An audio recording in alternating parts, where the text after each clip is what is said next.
Öyle mi?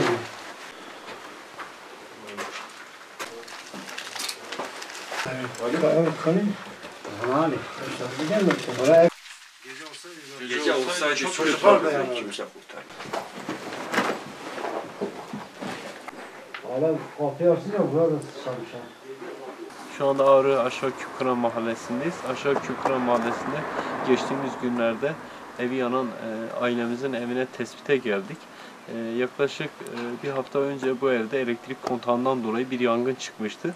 Burada baba ve 5 çocuğu hanımıyla beraber kalıyordu. Çıkan elektrik kontağından dolayı ev küle döndü. Evde hiçbir eşya kullanılacak gibi değil. Buzdolabı, çamaşır makinesi, elbiseleri, giysileri herhangi bir şey kullanılmıyor. Ve şu anda aile yeni evine taşınıyor. Fakat bu evde kullanabilecekleri sadece sobaları kaldı. O da demir olduğu için tabii yanmamıştı. Şimdi biz de duyarlı vatandaşlarımıza çağrıda bulunduk. Sosyal medyada ve diğer mecralarda. Şubat ayındayız. Şubat'ın sonundayız. Yerde hala kar var. Biz de Ağrı İHA olarak şu anda ailenin bazı ihtiyaçlarını giderdik. Fakat farklı ihtiyaçları var. Duyarlı Ağrı halkından bu ihtiyaçları için desteklerini bekliyoruz. Arkadaş, şimdi ayaklara gelecek, toplamda 9 ayak olacak abi. 6 aylık bebek.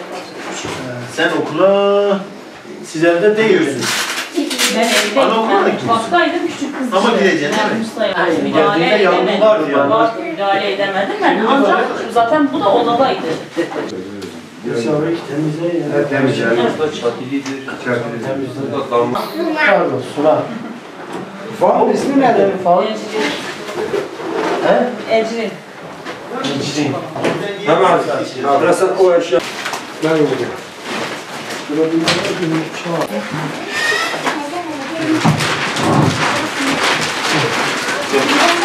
Kırlentinin altındadır. Cennet, ha içine.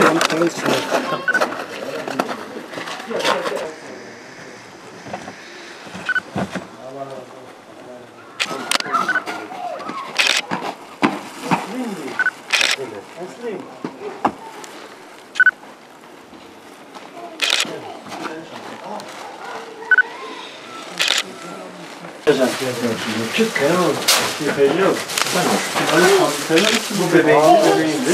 Onunki çantada mıydı? Burada. Onu bırak, onu bırak. Bas. Çorapları da yok. Çorap da getir. Benim mi?